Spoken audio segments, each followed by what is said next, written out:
GameRanks presents another episode of Before You Buy, the show where we give you some uncut gameplay and some first impressions on the latest games coming out. This time around, we're talking about Halo 5. Yes, another long-awaited Halo game, this time by 343, not Bungie. And how does it fare this time around? Well, let's talk about it. We got a lot of pros, and we got some cons. Some big cons for me, but depending on what type of Halo fan you are and what you expect from the series, your opinion might differ. For the sake of this video, I'm going to break down the single player first and then the multiplayer. So, let's talk about the single player campaign. I was really disappointed. Oh my god. Okay, so here's the thing with it. It's from a story standpoint and from a scene standpoint and Commander Locke and that whole thing, it's all really great. Everything's set up really cool. All the cutscenes are fantastic. The drama is there. The story is there. It builds up to something really cool that I'm not going to spoil, but where it takes the story with a certain character and what they're doing is really exciting, and I love it. But the problem is that it all cuts off short so quickly. I swear to God, this campaign, I beat it in one sitting. It was like 6 hours or something like that. Of course, yeah, one sitting. Okay, I ate lunch. Seriously, it felt really short, and I was really disappointed because once I started to finally give a shit about the story and it started to pick up, and it cut short, yes, like Halo 2's Finish the Fight, but this time around it just really felt like a first act. There was build-up, but then there wasn't really a big ending awesome battle or anything. I really didn't feel like I accomplished anything. All I feel like I really did was just kickstart the beginning of the game, and then it ended. I felt really slighted because I really wanted to see where characters would go and how things would work out, but I didn't really get any of that. I didn't really get a lot of great battles or really anything. But complaints aside, like I said, the story, the cutscenes are great, and there are some really cool moments and really cool set pieces that the game puts out there. One is actually you're running completely on a vertical downhill incline. It's very intense. It's a really great from a Halo gameplay perspective. It really shakes things up. I don't know if that was freaking sweet. And the fact that you have 3 other Spartans to command works really great. It feels good. Sure, they might not be completely lethal. Sometimes they're a little useless.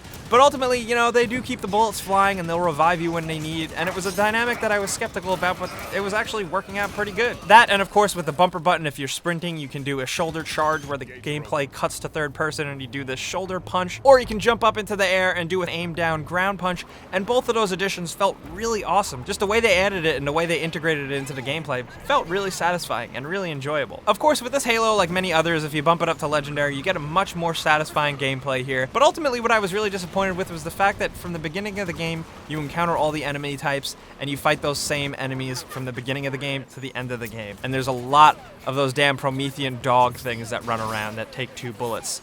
They're more annoying than grunts, and you fight them through the entire game. That's basically like one of the end battles is just this boss throws out a bunch of these dogs at you, and you have to shoot them, and it's awful. But despite all that, like I said, as a Halo fan, the lore at least starts to go somewhere that is really interesting. I just really wish they followed through with it, because honestly, it does not feel like a full retail single-player campaign. But now when I completed this campaign, I really said, oh man, I really hope 343 put all their focus and effort into multiplayer, and I'm happy to say that yes, they did. This definitely makes up for it.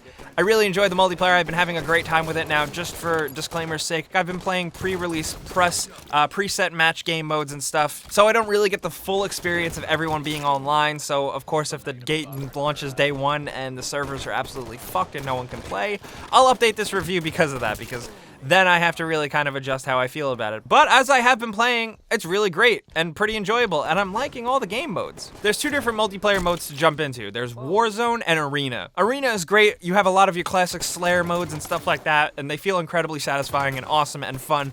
And some of the changes to the series, like aiming down sights or ADS, doesn't really make too much of a difference here. It still feels fundamentally 100% like Halo, and ADS doesn't really do anything for 3/4 of the guns because it doesn't increase your zoom or anything. It's just more of like a Twitch reaction type of thing to make some players more comfortable, and I get that. Side notes, just little balancing things I'm noticing here and there. I'm not like a super hardcore first-person expert, but it does seem like the DMR this time around is a little overpowered, and the assault rifle completely sucks and is totally useless. But that's just me. I am looking forward to what you guys think about the weapons when the game releases. And control-wise, everything works really well. I already mentioned in the single player the ground pound and shoulder charge abilities, but that just sense of movement feels more fluid, and the added small parkour elements, while it doesn't seem like it's a big deal, but the ability to jump and clamber up and climb over things in such a really easy and smooth fashion, and the fact that everything just feels smoother makes you just feel a lot more mobile in this Halo multiplayer more than ever, and I really enjoyed that. That made it feel kind of fresh, to be honest. I hate to use that tired phrase, but it feels fresh and it feels interesting and intuitive. Warzone is really sweet just because it's larger scale battles that are a lot of fun, and you fight in these giant multiplayer arenas with a bunch of players, vehicles, and enemy AI characters thrown in the middle, which are pretty cool. Like other Halo multiplayer games, you have a Spartan this time around that you can completely customize. The game does have in-game rec packs that are unlocked with in-game currency rec points that you can use during Warzone mode, and they're fine. You can earn in-game points or buy points to buy these packs, and then you open the packs and you earn cards that you can use in-game. The cards are very similar to burn cards from Titanfall, and they're fine. You can use them in-game for a slight advantage that doesn't seem to unbalance things, or you can just ignore them. But between Warzone and Arena, this is gonna keep you busy for a long time. Arena especially has a ton of game modes, some of your classic favorite ones like SWAT,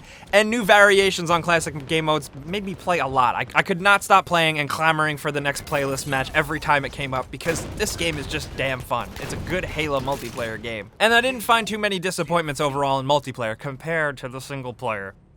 But guys, those are the things I think you need to know going into Halo 5 before you pick it up. Those are the facts, and that's how I feel about multiplayer and single player. I think there's a lot of trade-offs here, but ultimately it's a fun game. That being said, if you are a hardcore single player Halo lore fan, you might be a little disappointed here. It might be a little cut short. You might feel a little cock-blocked. But that being said, you can pick yourself up and go play multiplayer and have an absolute blast of a time. But most importantly, now that I did lay out the information for you guys, I do want to know what you guys think about Halo 5. Will you be picking it up? Have you been playing it already? Let me know how you feel about it. Do you feel how I do about the single player? Did you feel disappointed? And what's your take on multiplayer? Like I said, I am not like the complete 100% expert of multiplayer. I just like to have fun, and so far it seems good and fairly balanced. The weapons are good. I think there's a little too many of them, but I'm having a ton of fun. You can also follow me on Twitter at Jake Baldino if you want to talk about Halo 5 or tell me I'm wrong about the game or whatever you want.